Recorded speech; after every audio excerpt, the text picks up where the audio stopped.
Assalamualaikum warahmatullahi wabarakatuh. Selamat datang di SMK Negeri 1 Ciroas dan selamat datang di jurusan Teknik Instalasi Tenaga Listrik. SMK hebat, SMK bisa. Nah, langsung saja Ibu mau memperkenalkan diri. Nama Ibu, Ibu Dede Deliani. Kalian bisa panggil Ibu dengan Ibu Dede. Ya. Ibu di sini menjabat sebagai wali kelas kalian, yaitu 10 listrik.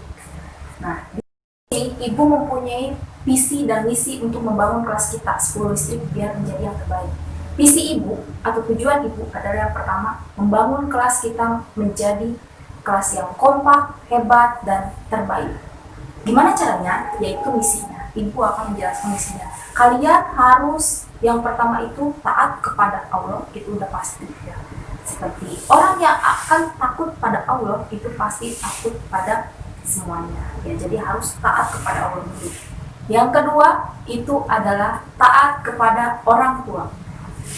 Setelah taat kepada orang tua, kalian harus taat kepada guru dan taat kepada aturan sekolah. Demikian perkenalan dari Ibu. Semoga kalian tidak lupa dengan muka Ibu ini ya. Dan kalau ketemu di jalan, sebaiknya sapa, senyum, dan ucapkan salam. Wassalamualaikum warahmatullahi wabarakatuh. Assalamualaikum warahmatullahi wabarakatuh. Baik, langsung saja setelah perkenalan wali kelas. Di sini Ibu akan mengajar PPKN kelas 10 listrik.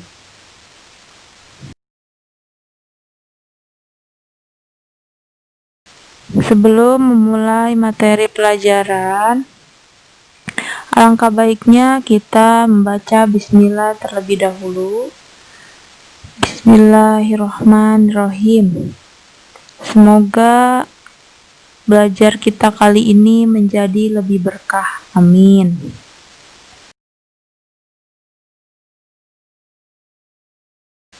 Untuk materi pertama di semester 1, kita akan belajar tentang hakikat bangsa dan negara. Hakikat bangsa.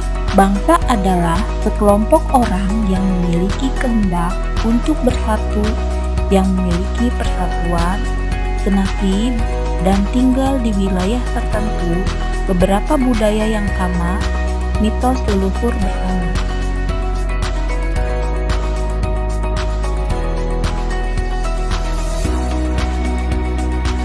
Unsur-unsur terbentuknya bangsa secara umum terdiri dari 1. Unsur persamaan nasib, 2. Persamaan karakter, 3. Memiliki ikatan persatuan di antara anggota-anggotanya, 4. Memiliki tanah air yang sama, 5. Memiliki cita-cita yang sama.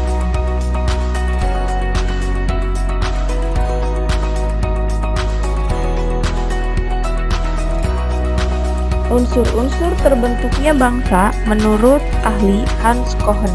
Menurut Hans Cohen, kebanyakan bangsa terbentuk karena unsur atau faktor objektif tertentu yang membedakannya dengan bangsa lain, seperti 1. Unsur nasionalisme atau kesamaan keturunan, 2. Wilayah, 3. Bahasa, 4. Adat istiadat, 5. Kesamaan politik, 6. Perasaan, dan yang terakhir agama.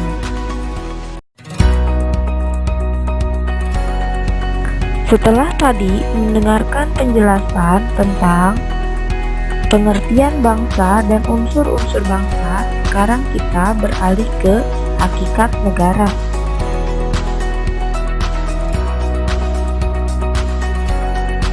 Secara etimologi, kata negara berasal dari kata state dalam bahasa Inggris, staat dalam bahasa Belanda atau Jerman, Etat dalam bahasa Prancis, status atau statum dalam bahasa Latin yang berarti meletakkan dalam keadaan berdiri, menempatkan atau membuat berdiri.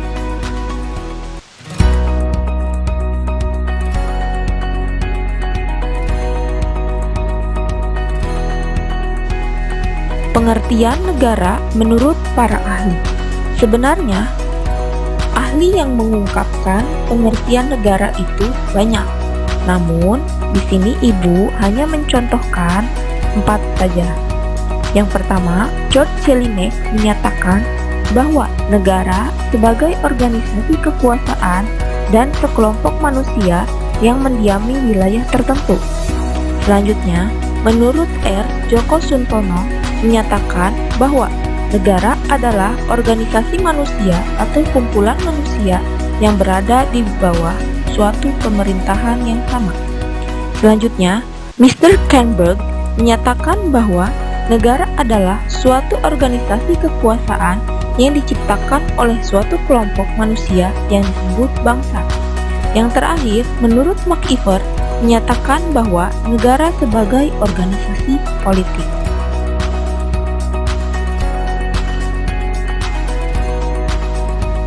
Unsur-unsur terbentuknya negara. Unsur-unsur terbentuknya negara digolongkan menjadi 2 unsur. Yang pertama, unsur konstitutif. Unsur konstitutif adalah unsur yang mutlak harus ada pada saat negara didirikan.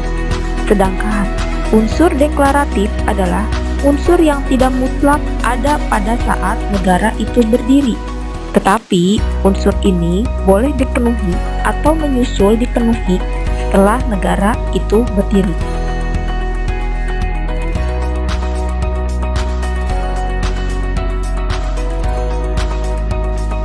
Seperti yang telah dijelaskan sebelumnya, bahwa unsur konstitutif yaitu unsur yang mutlak harus ada pada saat negara itu didirikan. Yang pertama, harus ada rakyat. Yang kedua, harus ada wilayahnya dengan jelas. Yang ketiga, harus ada pemerintahan yang berdaulat.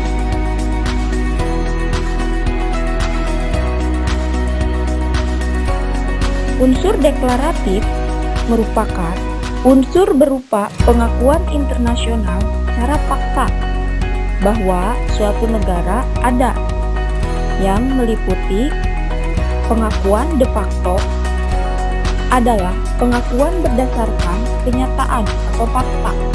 Maksudnya adalah pengakuan itu didasarkan kenyataan bahwa suatu negara telah berdiri atau terbentuk karena telah memenuhi ketiga unsur pokok, yaitu wilayah, rakyat, dan pemerintahan yang berdaulat.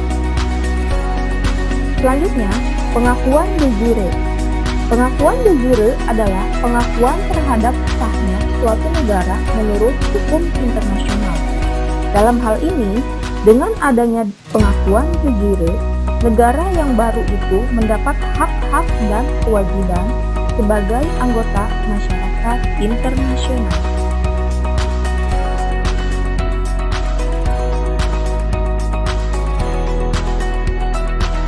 Selanjutnya, tugas yang harus kalian lakukan adalah 1. Siapkan buku catatan PPKN. Kedua, catat semua materi yang disampaikan dari awal sampai akhir. Yang nomor 3, tulis nama dan kelas di atas buku atau kertas catatan.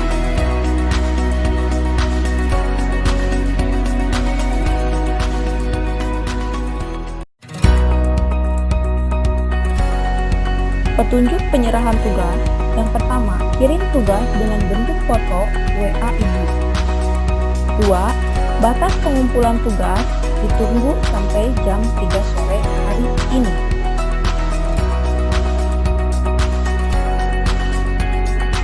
Sekian pertemuan kali ini. Kurang lebihnya Ibu mohon maaf, dan apabila ada kesalahan mohon dimaklumi. Sekian dan terima kasih. Wassalamualaikum warahmatullahi wabarakatuh.